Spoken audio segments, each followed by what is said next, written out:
Sugar-free. Okay. Oh, I shut that one down, didn't I? The question was energy drinks. Energy drinks. Like Gatorade and stuff, or like Red Bull? Energy drinks. How do they affect your progress? Do they hinder it? Do they help it? What kind of effect does it have, whether it's sugar-free or not sugar-free? Energy drinks themselves. I'm not big on them. A lot of them contain a lot of caffeine, a lot of sugars, and a lot of carbs, and it's unnecessary stuff that we need to be getting from nutrients from our food. That's where your energy source should come from, is your food. I may use a pre-workout here and there in the off season, but I don't drink any Red Bulls or nothing like that, because all it does is cause you to crash. Right. Yes, all of them, any of them. It's all the little shots and stuff like that. All that does is last for maybe an hour or two, but it's going to cause you to crash because it's full of sugar. It's full of caffeine. If you need the caffeine shot, Black coffee. Coffee. I drink a lot of coffee. So an athlete trying to reach their fullest potential Stay away from it. workout. Stay away from it. No, it's bad on your heart too. College, they do put you, most big like 4A schools and the bigger divisions, they will put you on some type of lifting program, but it won't be like strict powerlifting moves. They'll just make sure that you guys are in shape. So it's part of most academic and athletes in college are going to be on some type of program, from softball, track, all the sports, tennis, they all lift. It's pretty awesome to me, because that was the first time I was introduced. If you go to a school that has a good program. So, yeah. What's the best time to like do weightlifting today? Like, is there like a good time to do it and stop? It just depends on your lifestyle, really, and how it works into your schedule. I lift first thing in the morning, usually about 4:30, 5 o'clock in the morning before I train all my clients. What we do as professionals are like, typically, That's right. like this is serious. Like I had to be here at between 8 and 9. We didn't get in town last night Like till 1 o'clock in the morning. 1 in the morning, and then maybe working off 4 hours, 3 hours of sleep. I had to get up at 5:30 this morning to get my cardio done, because if not, it wouldn't have got done. So it's serious. Like what we do is because we're professionals, and I've got a show coming up. I can't miss workouts. I can't miss cardio sessions. I can't miss a meal. If I miss a meal, I have a chance of passing out. Like, it's that serious. Do you have like a trainer that you work with, or you do your own stuff like this? I have a coach out of Columbus, Ohio, but I typically do all my training on my own. I'll travel up and train with him from time to time.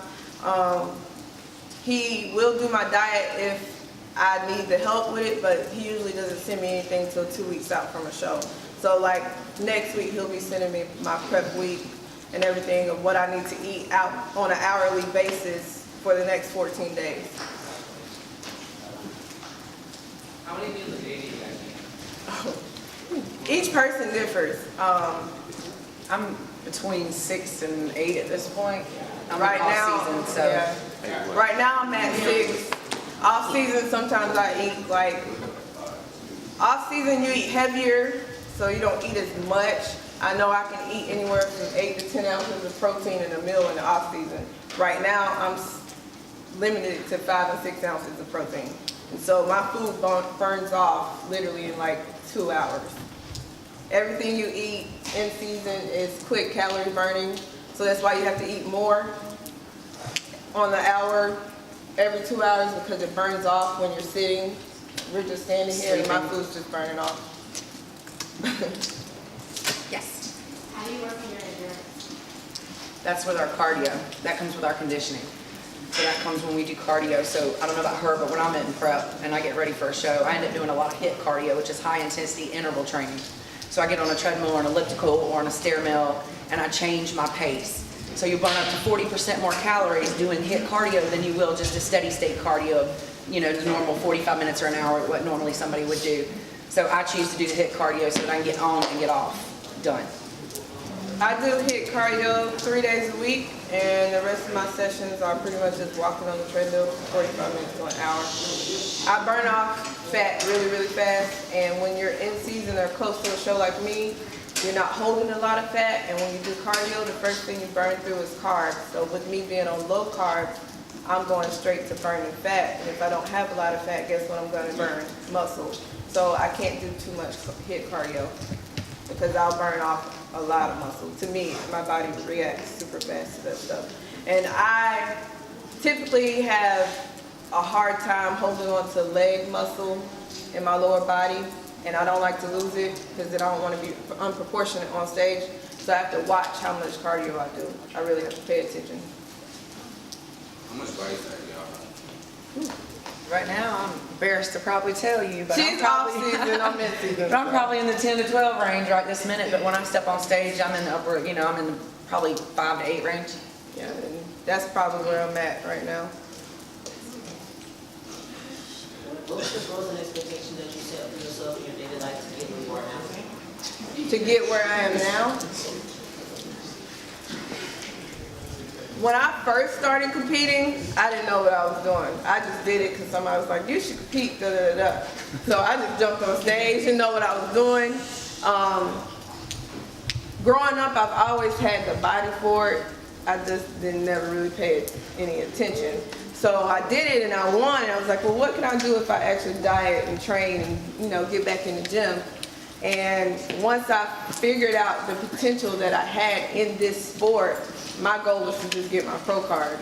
And when I got my pro card, my second goal was to qualify for the Olympia, and that all happened. But like I said, it's not easy, it's not given to you. You have to work hard. Just like you guys got football games you want to win, what you got to do? You got to practice, right? So when it comes to bodybuilding, I got to train. I got to train hard. I got to eat. It's probably one of the hardest things I've ever done in my life. But I'm so used to it because I've been doing it for almost 6 years now. So